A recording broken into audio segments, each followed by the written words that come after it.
सीमित रह गया है। इसी बीच एक कांस्टेबल दौड़ते हुए आया और बोला, सर बाहर एक बड़ी गाड़ी खड़ी है। प्रसन्नजीत चौंक गया, पूछा, कौन सी गाड़ी? कांस्टेबल घबराते हुए बोला, सर सरकारी गाड़ी। प्रसन्नजीत तुरंत बाहर गया। गाड़ी के अंदर झांकते ही उसके होश उड़ गए। वो भागकर वापस आया और धीमी आवाज में बोला, सर। प्रसन्नजीत झुंझलाकर बोला, क्या हुआ, कौन आया है? कांस्टेबल कांपते हुए बोला, सर कमिश्नर साहब आए हैं। प्रसन्नजीत का चेहरा फक पड़ गया। सीनियर इंस्पेक्टर संजय वर्मा भी सतर्क हो गया। अब मामला सीधे ऊपर तक पहुंच चुका था। कमिश्नर साहब थाने में दाखिल हुए। उनकी आंखों में गुस्सा साफ झलक रहा था। उन्होंने प्रसन्नजीत की ओर देखकर सख्त स्वर में पूछा, इंस्पेक्टर प्रसन्नजीत, ये क्या तमाशा चल रहा है यहाँ? प्रसन्नजीत घबरा गया और बोला, कुछ नहीं सर, एक छोटा सा केस है बस। कमिश्नर साहब ने टेबल से फाइल उठाई और ध्यान से पढ़ने लगे। उनके माथे पर शिकन आ गई। फिर वो कोठरी की तरफ झांके और बोले, ये कौन है? प्रसन्नजीत तुरंत बोला, सर इस महिला पर 420 और धोखाधड़ी का केस है। कमिश्नर ने सीधा सवाल किया, तुम्हारे पास सबूत है? फिर दोबारा बोले, कोई भी सबूत है तुम्हारे पास? अब प्रसन्नजीत पूरी तरह फंस चुका था। कमिश्नर साहब ने सीधे महिला की ओर देखा और पूछा, तुम्हारा नाम क्या है? और तभी पहली बार बरनाली सिंह ने हल्की सी मुस्कान दी और कहा, एसडीओ बरनाली सिंह। थाने में एकदम सन्नाटा छा गया। हर चेहरा पीला पड़ गया। प्रसन्नजीत के हाथ पांव कांपने लगे। बाकी सभी कांस्टेबल हैरान होकर एक दूसरे की ओर देखने लगे। प्रसन्नजीत के पैरों तले जमीन खिसक गई।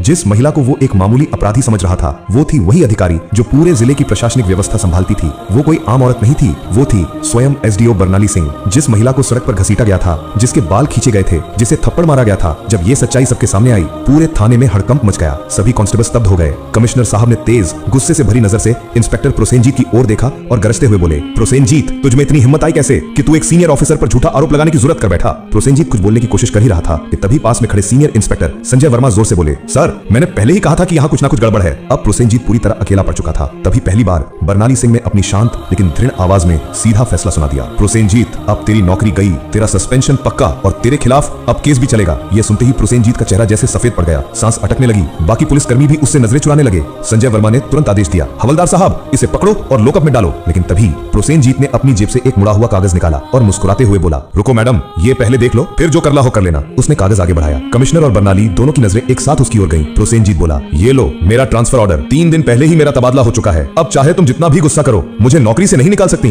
पूरे थाने में फिर एक बार सन्नाटा छा गया। बरनाली ने वो कागज हाथ में लिया और ध्यान से पढ़ा। कमिश्नर ने संजय वर्मा की ओर तीखी नजर डालते हुए कहा, जाओ देखो ये कागज असली है या सिर्फ दिखावा। संजय ने कंप्यूटर रिकॉर्ड खंगाला और फिर सिर उठाकर बोला, सर ये असली है, लेकिन अब तक इसने नए इंस्पेक्टर को चार्ज नहीं सौंपा है। यानी अभी तक यहाँ का आधिकारिक इंस्पेक्टर यही है और सारे कुकर्म इसी के कार्यकाल में हुए हैं। अब इसे कोई नहीं बचा सकता। बरनाली सिंह ने प्रसन्नजीत की आंखों में आंखें डालकर कहा, अब तेरा नया ठिकाना वहीं होगा जहां तू दूसरों को डाला करता था। कमिश्नर ने भी सिर हिलाकर उसकी बात पर अपनी मुहर लगा दी। जैसे ही 2 कांस्टेबल उसे पकड़ने आगे बढ़े, प्रसन्नजीत फिर से चाल चल गया और जोर से बोला, रुको मैडम, मैं अकेला नहीं हूँ। क्या आपको लगता है कि सारा दोष सिर्फ मेरा है? फिर वो थाने के बाकी पुलिस वालों की ओर इशारा करते हुए बोला, ये सब मेरे साथ थे, ऊपर तक सब शामिल है। इतना कहते ही कुछ पुलिसकर्मियों के चेहरों का रंग उड़ गया। सीनियर इंस्पेक्टर संजय वर्मा हालात को भांपकर एक एक करके सभी की ओर शक की नजरों से देखने लगे। बरनाली सिंह ने शांत लेकिन दृढ़ स्वर में कमिश्नर की ओर देखते हुए कहा, अब इस पूरे थाने को साफ करना होगा, कोई नहीं बचेगा। कमिश्नर ने भी सिर हिलाते हुए कहा, जो हुक्म मैडम, अब एक एक करके सबका हिसाब लिया जाएगा। ये बात मुंह से निकलते ही थाने के भीतर बिजली सी गिर गई। थाने के बाहर कुछ पत्रकार पहले से खड़े थे। उन्हें पहले से ही शक था कि थाने के अंदर कोई बड़ा घोटाला चल रहा है। जैसे ही उन्हें खबर मिली कि पूरा थाना लाइन हाजिर किया गया है, उन्होंने तुरंत मोबाइल से ब्रेकिंग न्यूज वायरल करना शुरू कर दिया। उसी वक्त एक चमचमाती गाड़ी थाने के सामने आके रुकी। दरवाजा खुला और स्वयं एसपी साहब बाहर आए। चारों ओर नजर दौड़ाई। हर चेहरे पर हवाइयां उड़ रही थी। थाने के सारे अफसर एक तरफ चुपचाप खड़े थे। एसपी साहब ने तीखे स्वर में पूछा, यहाँ कब से तमाशा चल रहा है? लेकिन कमिश्नर और थाना इंचार्ज दोनों एकदम चुप थे। तभी बरनाली सिंह ने सीधे एसपी की आंखों में आंखें डालकर कहा, क्या तुम्हें लगता है तुम बच जाओगे?